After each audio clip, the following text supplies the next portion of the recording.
you'll run out of gas. You'll run out of steam, or you will not be effective for God. And my concern as I enter this new year, after so many years of serving God, is that I would be, even this year, God would do new things in my life. That I would take new steps in my life. I don't think God wants me to slow down. So my challenge to you this morning, how can we serve God effectively? And I thought there is just this message of Isaiah, because Isaiah was also serving God. He was a prophet. He was giving messages. He was living in the palace, and he was chosen by God. And one of the longest books in the Old Testament is from the book of Isaiah. But after 5 chapters, something happens to Isaiah. Something happens. There's a turning point in his life. And I think that's what I want to share tonight about from this book of Isaiah. Seeing the Lord. Seeing the Lord. And so these are Pathway for Effective Service in 2015. And I believe that truly God will do something in our lives if we see the Lord like Isaiah did. So that's what I want to share this evening. So let me read that section just for a few moments tonight.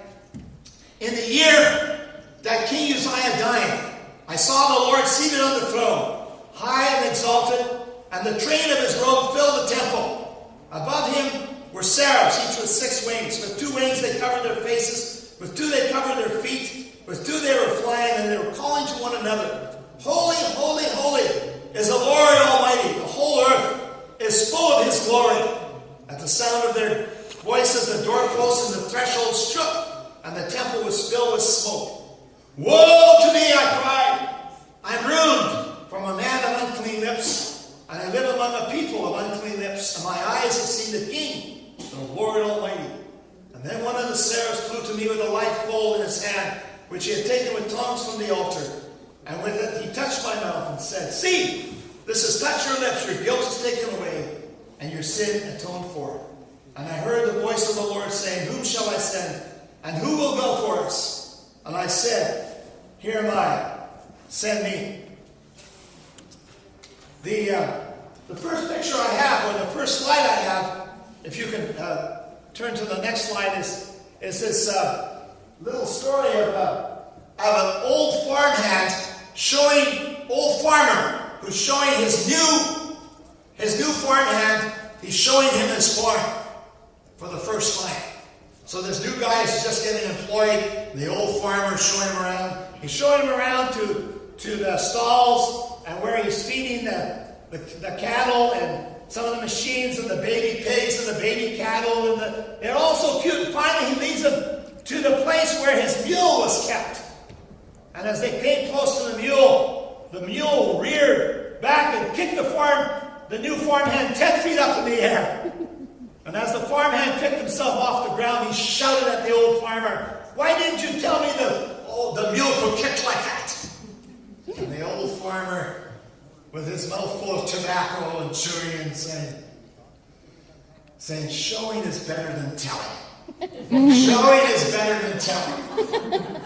And you know, brothers and sisters, when I went to India this time, if you had told me that India was 10 times worse than it was in 1971, with traffic and with roads and with everything, I would not have believed it, because I drove in India for 3 years.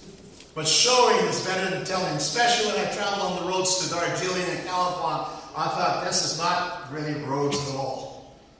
You can't call them roads. My wife is still suffering from back pain because of the travels on those roads, so-called roads. I thought India would have improved some of those roads.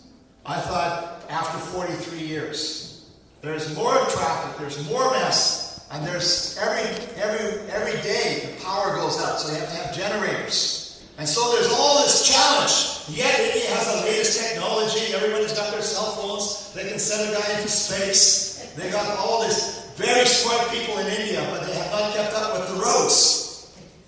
Except at the airport, you think you're in the West. You got a brand new airport. But showing is better than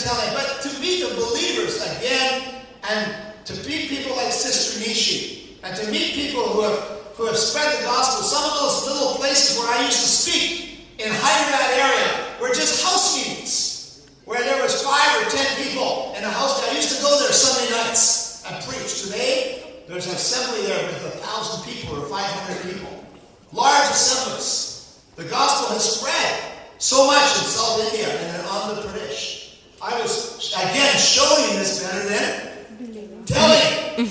Showing is better than telling.